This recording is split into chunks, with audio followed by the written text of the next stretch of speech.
En este caso, me encanta poderles presentar a nuestras dos presentadoras para hoy.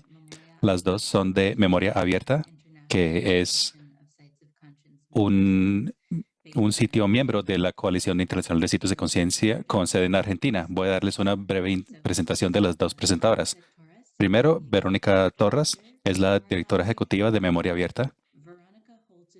Verónica es licenciada en Filosofía de la Facultad de Filosofía y Letras de la Universidad de Buenos Aires y doctoranda en Derechos Humanos de la Universidad Nacional de Lanús.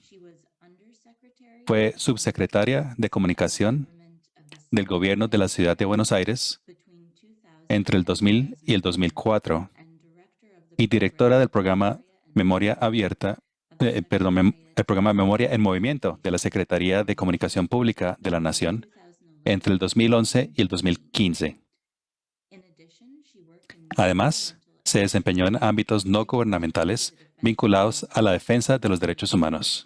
Fue directora de comunicación del Centro de Estudios Legales y Sociales entre el 2005 y 2010 y asesora de esta organización hasta el 2017 en temas vinculados con la memoria. Ha escrito numerosos artículos en medios académicos y periodísticos sobre las luchas simbólicas por memoria, verdad y justicia y reparación. Actualmente es directora ejecutiva de Memoria Abierta, una organización referente a nivel nacional y regional en prácticas de preservación, transmisión y promoción de la memoria. Memoria Abierta coordina desde el 2006 la Red de Sitios de Memoria Latinoamérica y Caribeños, o RESLAC, de la Coalición Internacional de Sitios de Conciencia desde el 2016. También con nosotros para las presentaciones principales es su colega Celina Flores, que es la coordinadora del Departamento de Archivos de Memoria Abierta. Celina es profesora de Historia con magíster en Derecho Internacional de los Derechos Humanos de la Universidad de Buenos Aires. Ella ha participado en el desarrollo de varios proyectos relacionados con archivos y derechos humanos en el ámbito del Estado, como también el de la sociedad civil. Celina ha participado en proyectos de relevamiento y desclasificación de documentación de las Fuerzas Armadas y el Ministerio de Relaciones Exteriores en Argentina. Desde el 2014, ha sido la coordinadora del área de archivos en Memoria Abierta. Es docente de la Universidad de Buenos Aires en el área de Historia de África Contemporánea. Seguramente todos se unirán a mí en darle una muy cálida bienvenida a Verónica y Celina. Así que, Verónica y Celina, muchas gracias por estar aquí hoy y seguimos con ustedes para comenzar.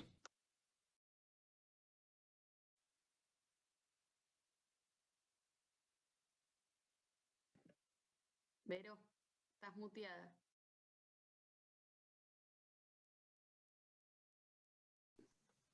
Disculpen. Muchas gracias, Sara. Gracias por la presentación y gracias sobre todo por la invitación a la Coalición Internacional de Sitios de Conciencia y un saludo para todos los colegas que están reunidos hoy aquí.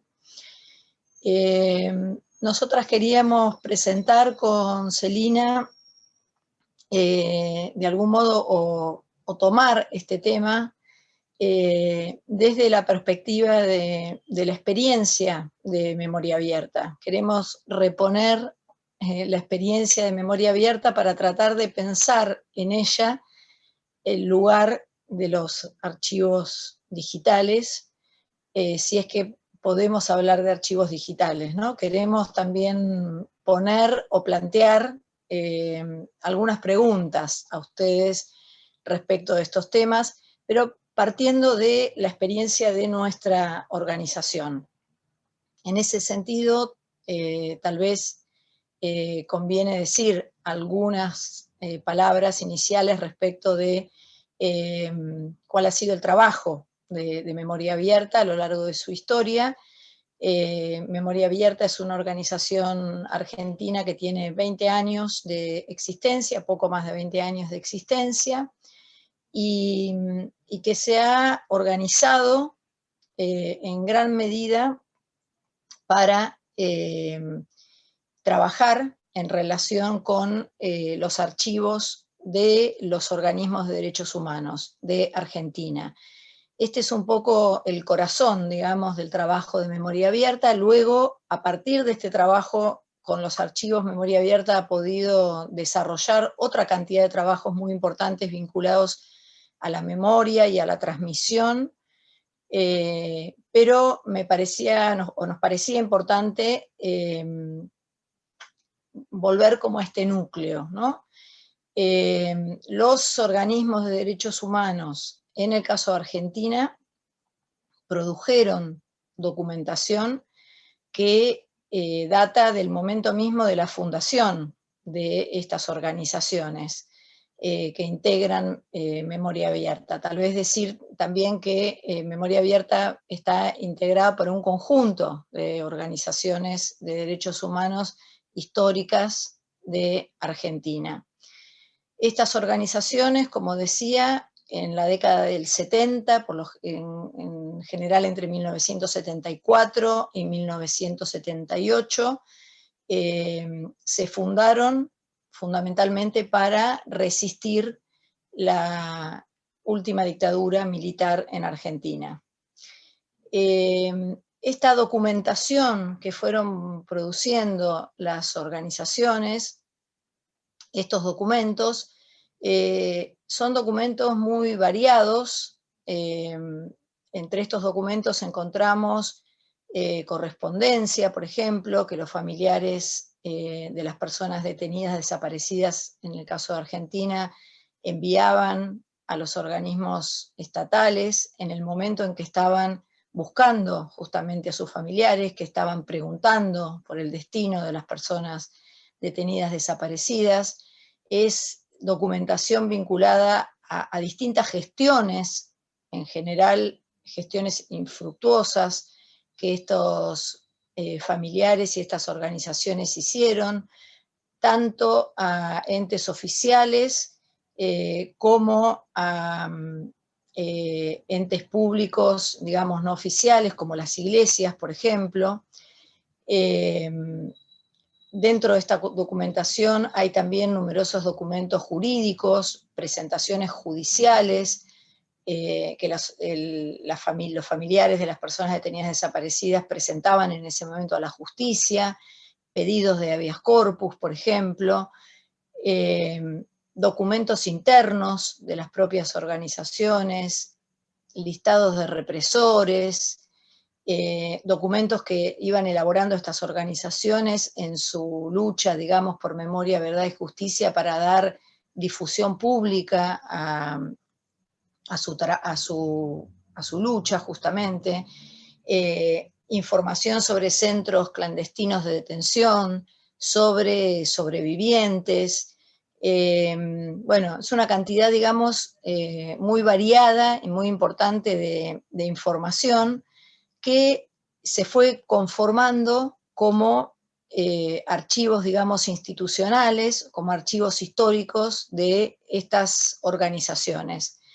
Estos archivos dan cuenta, por supuesto, de la represión ejercida por las Fuerzas Armadas, por las fuerzas policiales, sobre un conjunto importante de la población argentina y sobre la sociedad argentina en general, desde la perspectiva de quienes fueron víctimas directas, ¿no?, de esta represión. Entonces,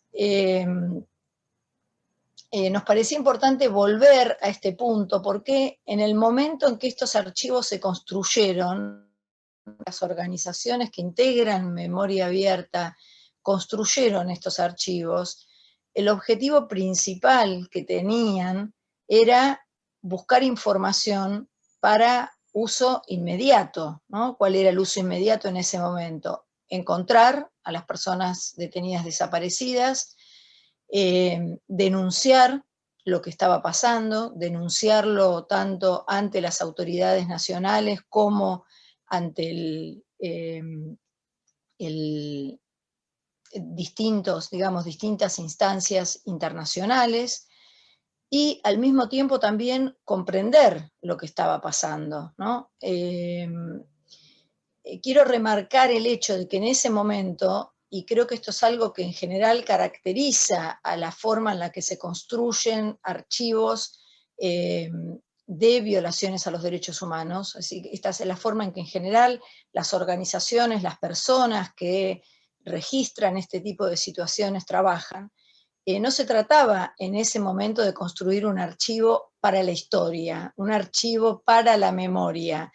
Incluso no se trataba de construir un archivo, es decir, la mayor parte de las personas que integraban estas organizaciones, que en el caso de Argentina eran familiares de víctimas o eran sobrevivientes, lo que tenían en mente, decía, de manera inmediata en realidad, era fundamentalmente encontrar a las personas que se encontraban desaparecidas, ¿no? Y denunciar esta situación. Entonces, digamos, la preocupación por construir un archivo para la historia y para la memoria vino mucho después, ¿no? Muchos años después de su surgimiento, las organizaciones, en el caso de las organizaciones que integran Memoria Abierta, cobraron conciencia de algún modo de la importancia, del valor que tenía la documentación que habían ido acumulando a lo largo del tiempo y los archivos que habían construido a partir de todo ese trabajo digamos, de recolección de información y de construcción de información y de documentación. Entonces, esto nos parecía como un punto importante, ¿no? para destacar.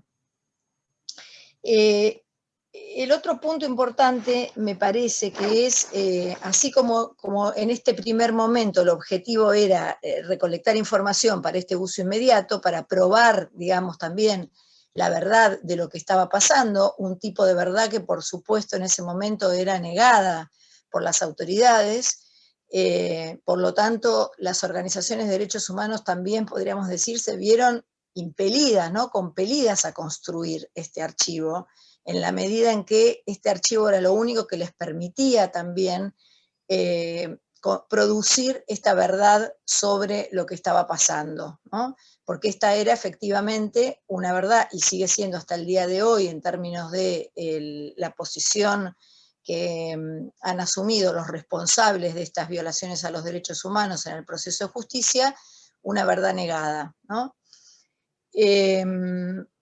Entonces, esta primera preocupación, digamos, focalizada en la búsqueda de información, como decía, después fue complementada con esta segunda preocupación vinculada a tomar conciencia del valor de este archivo y tomar conciencia también del valor que este archivo cobraba para una cantidad muy importante de usos, ¿no? Que en un primer momento no se visualizaban.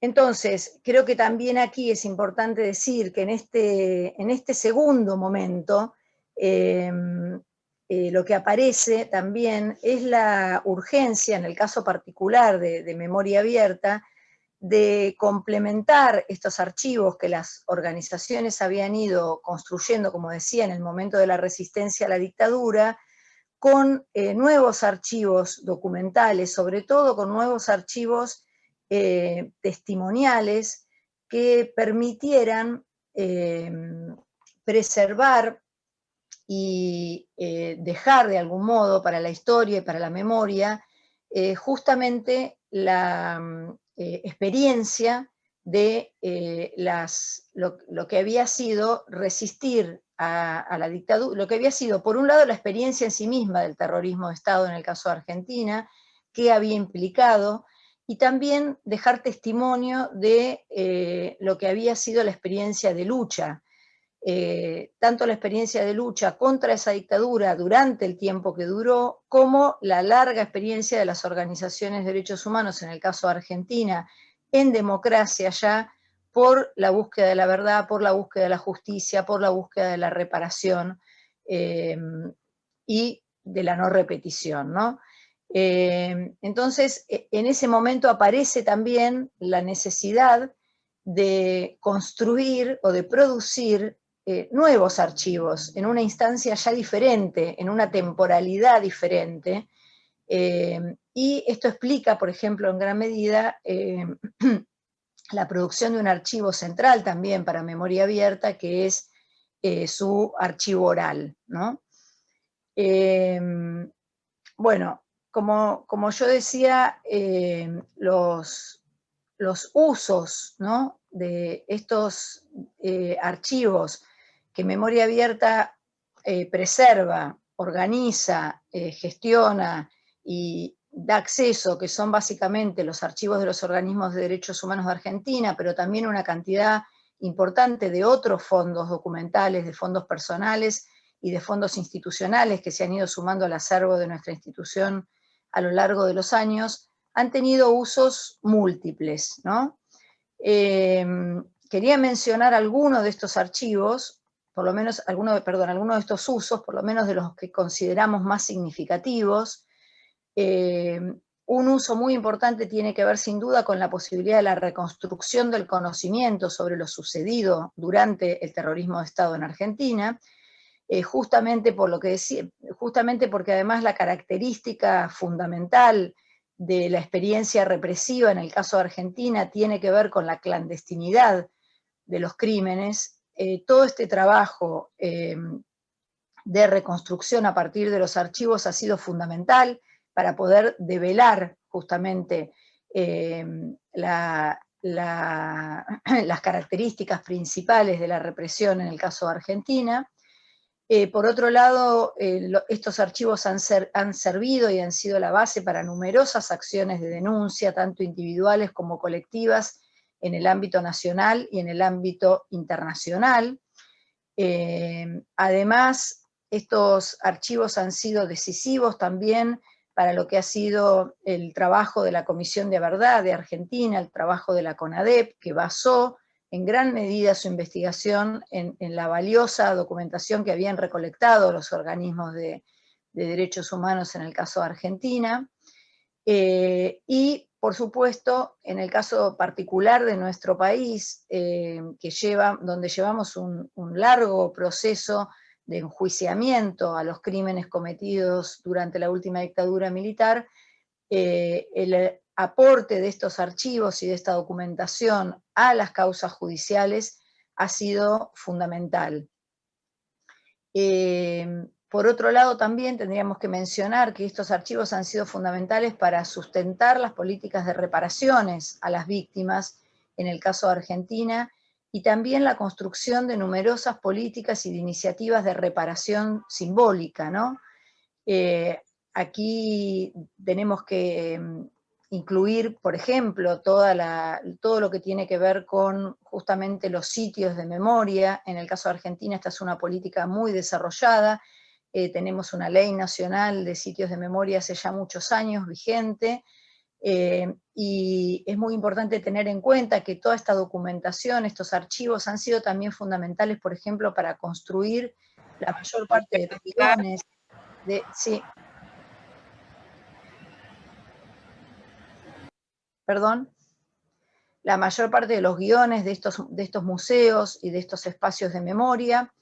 Y por último decir que también estos archivos han sido fundamentales en todo lo que tiene que ver con la pedagogía de la memoria, la educación en memoria y los trabajos de transmisión, desarrollados tanto desde las esferas oficiales como desde las organizaciones de derechos humanos. La propia Memoria Abierta tiene una larga trayectoria de uso de los archivos que forman parte de su acervo para la construcción de numerosas herramientas pedagógicas, de comunicación, de difusión, que seguimos utilizando hasta el día de hoy, y de hecho Celina ahora va a mostrar una de estas herramientas para dar cuenta un poco de cuál es el tipo de uso de estos archivos que hacemos hasta el día de hoy.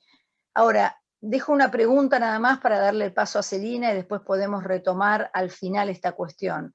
¿Cuál es el lugar de lo digital en toda esta experiencia con archivos que ha tenido Memoria Abierta a lo largo de su historia y que yo acabo de comentar, digamos, muy resumidamente. Bueno, básicamente lo digital aparece para nosotros como un soporte que nos ha permitido producir registros propios, ¿no? Por ejemplo, yo nombraba específicamente el archivo oral de memoria abierta, también tenemos un archivo audiovisual importante producido por memoria abierta. También nos ha permitido a lo largo del tiempo, tenemos que decir que con bastante dificultad, en la medida que los recursos económicos siempre son escasos, ir avanzando en un proceso de digitalización de la documentación en soporte escrito, y en este sentido ir pudiendo avanzar en algunos esquemas de preservación, de copia, y sobre todo la posibilidad de escalar el acceso, ¿no?, a los materiales que ha reunido memoria abierta. Y la posibilidad, como decía, y como va a mostrar ahora Celina también, de a partir de estos procesos realizar ciertos recursos, ciertas herramientas pedagógicas de comunicación, de difusión, para los cuales contar con estos archivos digitalizados ha sido un insumo importante. Pero no queríamos dejar de mencionar que en este sentido, digamos, para el trabajo de memoria abierta, para el tipo de perspectiva de memoria abierta, lo digital aparece básicamente, como decía, como un soporte y como un medio que nos ha facilitado una cantidad importante de acciones, pero no como un fin en sí mismo, ¿no? Tenemos que decir entonces que podríamos decir que tenemos una relación en ese sentido instrumental, ¿no?, con lo digital, pero que esta relación no nos exime de seguir pensando y seguir poniendo en el núcleo de nuestro trabajo el trabajo con los archivos y los archivos en sí mismos, ¿no? Esto es lo que hemos hecho a lo largo de todos los años de experiencia de memoria abierta. Creo que Celina va a profundizar un poco en esta cuestión y en esta pregunta, ¿no?, de si puede hablarse propiamente de archivos digitales, si tiene sentido o no escindir, separar, ¿no?, estos términos, y cuáles pueden ser también en algún sentido los riesgos, ¿no?, potenciales de separar estas dos cuestiones. Así que bueno, la dejo a Celina que siga con la presentación y agradezco nuevamente la oportunidad y el espacio. Bueno, buenos días, gracias.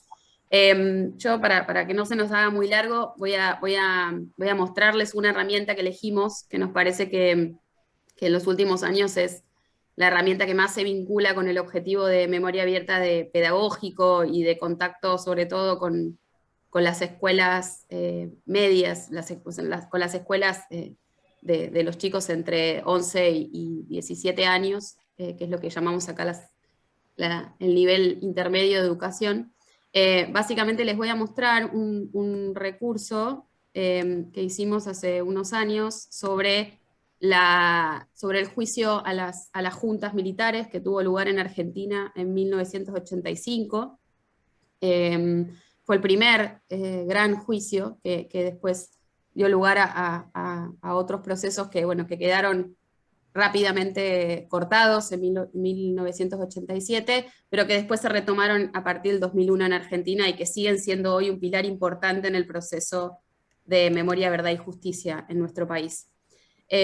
Básicamente esta herramienta, ¿no?, nosotros, digamos, ahí es donde volvemos de nuevo a esta idea de repensar de qué estamos hablando cuando hablamos de archivo digital. Porque ahí creemos que hay, bueno, volvemos, como decía Vero, nosotros hablamos desde nuestra experiencia, que nosotros desde el principio, cuando Memoria Abierta se crea en el 2000, se crea con una fuerte impronta de lo archivístico, ¿no?, de la ciencia y de la intención de ordenar más archivísticamente los archivos y no solo de usar y de procesar la información, ¿no? Y ahí es donde nos parece que hay que hacer una primera distinción que a veces aparece mezclada, que tiene que ver con la diferencia entre archivo, documento e información, ¿no? Muchas veces cuando hablamos de archivos o cuando se utiliza este concepto de archivos digitales, muchas veces se piensa en bases de datos con información, ¿no? Digo, bueno, ayer estaban como las organizaciones que hacen litigio y cómo usan los archivos digitales. Entonces, ahí nos parece que es importante establecer esta distinción entre lo que es el tratamiento de un documento y lo que es el tratamiento de la información, que son dos procesos distintos y que tienen dos objetivos cualitativamente distintos. Nosotros fundamentalmente, desde memoria, en términos de el objetivo de preservación y de puesta en acceso de todos estos archivos que contaba Vero, trabajamos sobre todo con la idea del fondo documental, del documento, no de la información. Nosotros no hacemos procesamiento de información con fines de investigación, sino que dejamos que eso lo hagan las otras organizaciones o los propios investigadores. Nosotros preparamos los archivos y los fondos documentales para que ese trabajo se pueda hacer. ¿Desde dónde lo preparamos? Lo preparamos desde la concepción de que los documentos integran fondos documentales o colecciones documentales que tienen que ser comprendidas integralmente.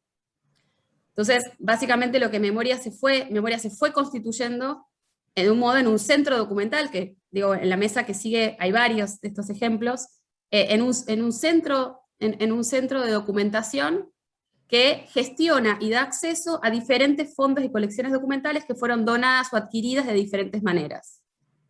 En muchos casos, con el otro fin que tiene Memoria, que es el fin de la difusión, la pedagogía, Memoria Abierta estuvo desde sus orígenes, en el 2000, muy vinculada, por ejemplo, a fomentar los primeros materiales que fueron incluidos en los programas de educación de la ciudad de Buenos Aires, por ejemplo, en donde básicamente hasta el 2000 no entraba el tema de historia reciente como parte de la currícula, y Memoria Abierta produjo, en coordinación con el Estado, algunos materiales pedagógicos, y ahí fue también que empezó esta idea de esto, ¿no? De usar estos archivos con otros fines, pero siempre y cuando partiendo del trabajo en términos de gestión y de preservación de los fondos enteros, ¿no? No es que Memoria Abierta sale a buscar documentos y hace las herramientas, y por eso un poco quería mostrar esta herramienta, que además para nosotros es una herramienta muy importante, por la trascendencia y por la importancia que tiene hacer llegar y la pedagogía en términos del proceso de justicia, también por la importancia que tuvo la elección de la justicia en el proceso transicional argentino, pero también porque muestra en algún punto cómo esto que decía Vero, ¿no? Inicialmente, Memoria Abierta tiene ese objetivo de gestionar, de preservar fondos documentales, pero que después progresivamente se fue constituyendo, por ejemplo, naturalmente en un lugar en donde digamos, nos convertimos en un reservorio de muchos de estos fondos documentales vinculados al proceso de justicia, sin haber sido nuestro objetivo inicial, ¿no? Porque también fueron llegando de diferentes maneras. Eso es un poco lo que yo quería mostrar, pero cómo esta gestión, desde la idea del archivo, desde la idea del fondo documental, no nos impidió, digamos, no es que nos dejó atrás, sino nos impidió empezar también a pensar en cómo mostrar esos archivos y esas herramientas. Eso es un poco lo que yo quería mostrar ahora. Básicamente, esta herramienta que explica un poco qué fue el juicio a las juntas militares, va, bueno, por la propia composición de Memoria Abierta, va básicamente a los antecedentes de lo que fue el proceso, de cómo se llega a ese juicio, básicamente porque para Memoria Abierta era muy importante contar el trabajo y la movilización desde las propias organizaciones de derechos humanos para que esto tenga lugar, ¿no? Entonces nos interesaba mucho mostrar todos estos antecedentes también para poder empezar a mostrar mucho de ese material que hay en los organismos de derechos humanos, ¿no? Por ejemplo, acá tenemos un ejemplo, ¿no? Esto es un documento que corresponde, ¿no?, a un archivo específico, ¿sí? En este caso, por ejemplo, estas son las denuncias que hablaba Vero, ¿no? Esta denuncia corresponde al archivo de la Asamblea Permanente por los Derechos Humanos, que es una de las integrantes de Memoria Abierta, ¿sí? Por eso lo importante de la referencia del archivo, y por ejemplo, en ese caso, este archivo, ¿sí?, este documento, nosotros a su vez, perdonen esto, no sé cómo puede salir, pero vamos a probar. Este documento a su vez nosotros lo tenemos, ¿sí?, vinculado, bueno, ven que nunca nada sale como parece, ahí está.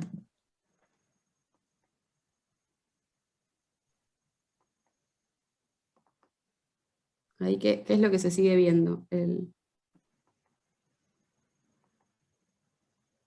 A ver. Se ve el catálogo, Celi. Ah, ese de catálogo, perfecto. Sí. Bueno, nosotros lo tenemos vinculado, ¿no? A ese documento, cuando yo hablaba del trabajo sobre los fondos documentales, lo tenemos vinculado a nuestro trabajo de descripción íntegra del Fondo Documental de la Asamblea Permanente por los Derechos Humanos, que es de donde pertenece ese documento, ¿no? Entonces, la idea es poner a jugar todos estos fondos en estas herramientas, pero desde su idea constitutiva de fondo. ¿Y por qué creemos que es tan interesante y tan importante dar cuenta de la idea constitutiva del fondo? Es porque también explica la historia de esas organizaciones productoras y explica el origen de esos fondos documentales y no dejas a la información aislada, ¿no? Digo, esa denuncia que tiene un tipo de información muy específica de una denuncia sobre una persona desaparecida, nos parece que es fundamental vincularla a toda esa información que trae la descripción del fondo documental que integra esa denuncia,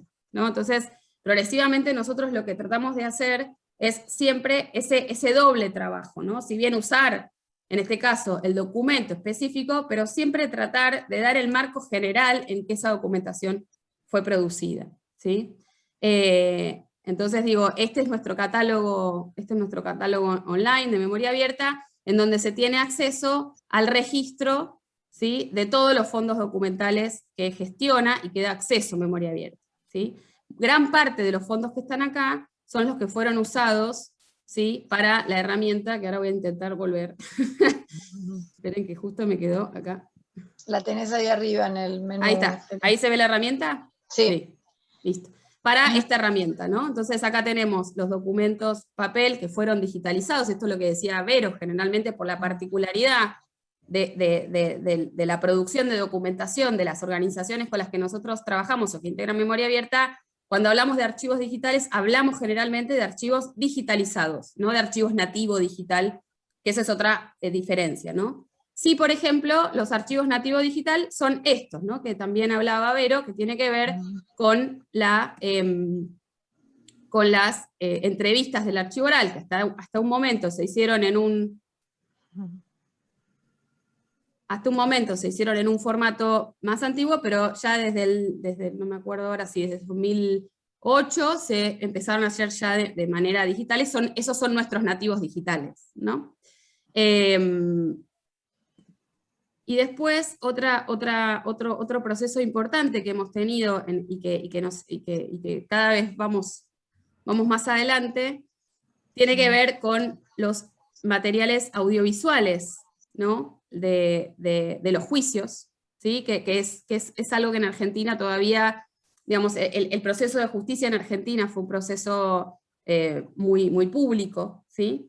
Y el último proceso, bueno, siempre como parte del propio proceso judicial se filmaron estos juicios, y entonces Memoria Abierta fue haciendo, como digo siempre, primero no con un objetivo natural de hacerlo, pero le fueron, por su propio rol en la preservación y gestión de archivos, le fueron acercando y nos fueron donando, y fuimos haciendo convenios para empezar a trabajar en la digitalización, por ejemplo, de este material más antiguo, y hoy por hoy estamos trabajando mucho en la adquisición y en la posibilidad de tener preservadas copias de todos los juicios orales que están teniendo lugar en Argentina para poder dar acceso, ¿no? Porque es algo que el Poder Judicial no tiene capacidad de hacer, ¿sí? Entonces, por ejemplo, este es una de las fragmentos de este juicio tan importante que nosotros creíamos que era muy importante que llegue a las escuelas, que llegue, ¿no?, que llegue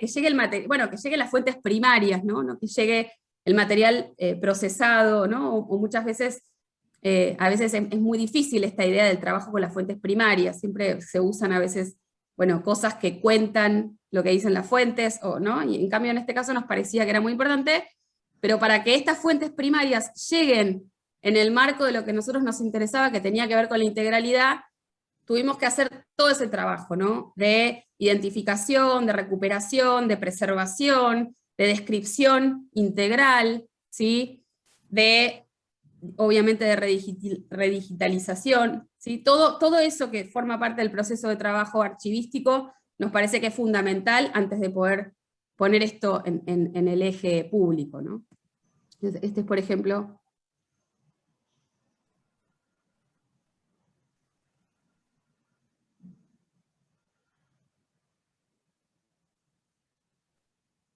No se escucha, Celine, me parece. No. Bueno, no se escucha. Bueno, los invitamos igual a que lo vayan viendo. Acá tenemos esta parte, ¿no? Tiene fundamentalmente, bueno, los testigos, tiene fundamentalmente todo lo que integra el juicio, y volvemos de nuevo a los documentos. Hay algo muy interesante, también de nuevo, para otra cosa, para hablar de archivos digitales, que muchas veces no se hace mucho énfasis.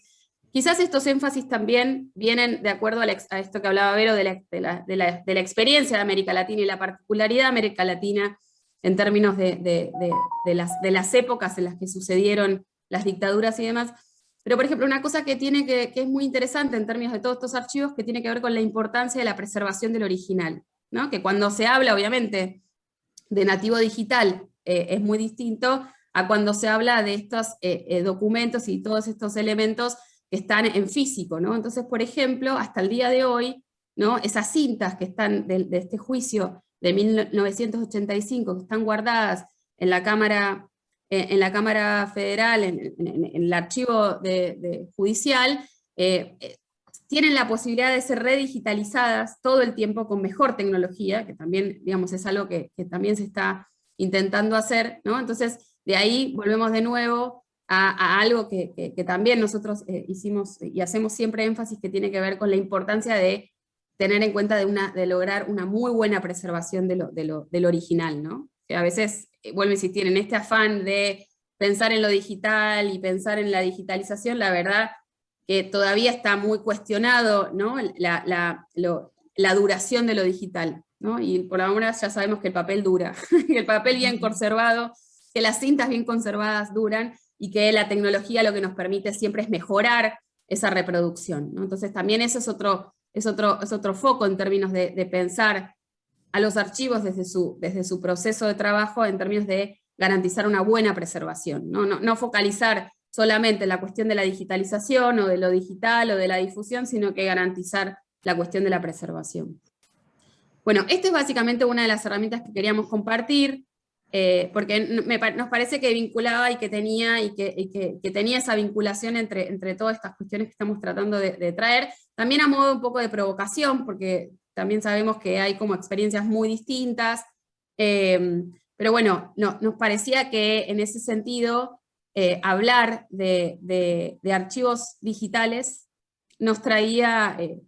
hablar de archivos digitales en la investigación, hablar de archivos digitales en la educación, hablar de archivos digitales para la memoria, nos traía primeramente a esta idea de pensar qué es el archivo digital, de qué estamos hablando, y a qué nos estamos refiriendo cuando hablamos de archivos digitales. En el caso de memoria abierta, hablar de archivo digital tiene que ver más con hablar, como decía Vero, de un tipo de soporte, y tiene más que ver con poner en primer lugar la idea del archivo, la idea de la integralidad, la idea de la preservación, la idea de la descripción, ¿sí? Y después, con esa base, ¿sí? Que vuelvo a insistir, yo sé que hay muchos de acá que tienen esta formación del centro de documentación, con esta base sí después permite la elaboración de un montón de instrumentos que nos permiten pensar en la difusión, en la comunicación, en la educación, ¿sí? Pero que creemos que hay que pensar al proceso que está por detrás de eso, ¿sí? Nos parecía como muy importante focalizar eso. No sé si, Vero, vos querés cerrar con algo más. No, creo que el punto sería un poco volver sobre esto, y tal vez si tenemos espacio como para poder conversar un poco, no sé si hay posibilidad de que se hagan preguntas o no, pero creo que esto que señalaba yo en la intervención y ahora Celina retomaba es un poco lo que nos interesaba poner en discusión, sobre todo porque, bueno, en un momento además donde sabemos de intensificación, digamos, de lo digital, esto en pandemia ha sido también, ¿no? Como del mundo digital, de los ecosistemas digitales, ¿no? Hay una especie como de inflación de lo digital, Y bueno, nosotros queríamos frente a eso traer un poco la experiencia de memoria abierta para, como decía al principio, como para pensar el lugar de lo digital en nuestra propia experiencia, y en ese sentido entendemos que se trata de un lugar en algún sentido subsidiario, desde el punto de vista conceptual, ¿no? Como que el trabajo central para nosotros sigue siendo cómo pensar el trabajo con los archivos. Y sí, por supuesto, pensar, como decíamos, en todas las ventajas que en todo caso puede tener lo digital, sin disociarlo, por otra parte, de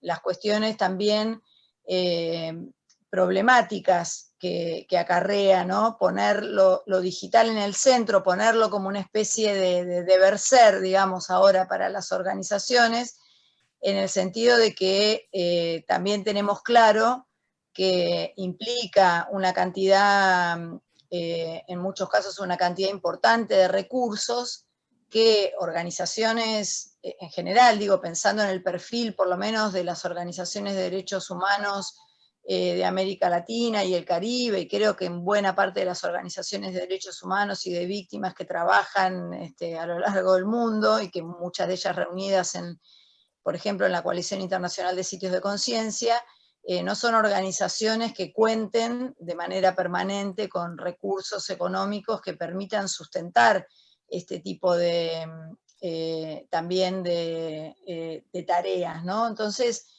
creo que ahí, bueno, no sé, me parece que hay varias cosas para pensar, porque plantear ya la cuestión de la brecha digital también en este sentido, me parece que no puede disociarse de estos procesos más sociales también y económicos. Bueno, esta era parte como de lo que queríamos también problematizar, ¿no? Y por otro lado, me parece que también queda un poco para pensar en relación con esta cuestión de los archivos digitales. Bueno, Celina lo planteó, ¿no? La diferencia entre además archivo digital nativo y digitalización como otro proceso. Creo que también hay una especie me parece, planteo como algunos otros temas que por ahí se pueden ir dando en la discusión. Hay también como esta idea de la digitalización como un recurso que democratiza de algún modo el registro, ¿no? La posibilidad del registro, por los medios con los que se pueden contar hoy, digamos, digitales para registrar, por ejemplo, situaciones vinculadas a violaciones a los derechos humanos. A nosotros nos parece que no sé, nos parece que son cosas como para pensar y que sin embargo, no, de nuevo, como decimos, no eximen de la tarea de después hacer un trabajo, ¿no? Respecto de esos archivos digitales, para que puedan ser justamente puestos en contextos, comprendidos en su contexto de producción. O sea, todo esto sigue siendo, digamos, una tarea que también, y un desafío, que también abarca, en todo caso, a los archivos digitales. Y la otra cuestión que me parece que por ahí es importante para pensar tiene que ver con los archivos oficiales, ¿no? Porque me parece que también la cuestión de los archivos digitales corre un poco el foco en relación a los productores, ¿no? De archivos. Creo que en general las organizaciones que venimos, que trabajamos en temas de archivo, como decía Celina, forma parte del tipo de integralidad también que se ha planteado en relación con la posibilidad de la reconstrucción de las situaciones de violación a los derechos humanos, el tomar en cuenta los trabajos, digamos, la información producida por distintos tipos de actores, y dentro de esos actores también los actores institucionales, los actores oficiales son actores claves, ¿no? Y no sé, me pregunto y dejo un poco también abierta la pregunta de si cuando estamos planteando y pensando acá la cuestión de los archivos digitales, estamos incluyendo o no también, en este caso, a los archivos oficiales, ¿no? La documentación producida por los estados. Bueno, nada más. Me parece que dejar como algunas preguntas, sobre todo también abiertas, que fue un poco lo que nos generó a nosotras también, devolver un poco las preguntas que nos generó a nosotras también esta invitación. Muchas gracias de nuevo, Sara, y a la coalición por el espacio. Bueno, gracias. Ahí Alejandra, que es otra integrante de Memoria Abierta, dejó el link del recurso por si lo quieren navegar. Lamentablemente por ahora está en español, pero bueno, nada, para el que quiera. Y tenemos otros recursos también parecidos, así que nada, para compartir. Muchas gracias. Thank you so much, Veronica. Muchísimas gracias, Verónica y Celina, por compartir las experiencias de memoria abierta con el grupo. Creo que nos han dado muy buenas preguntas para pensar durante el intercambio de hoy. Particularmente, noté este énfasis en dar un paso atrás y plantearse la pregunta de realmente cuál es el lugar de lo digital, ya que hablamos de archivos digitales.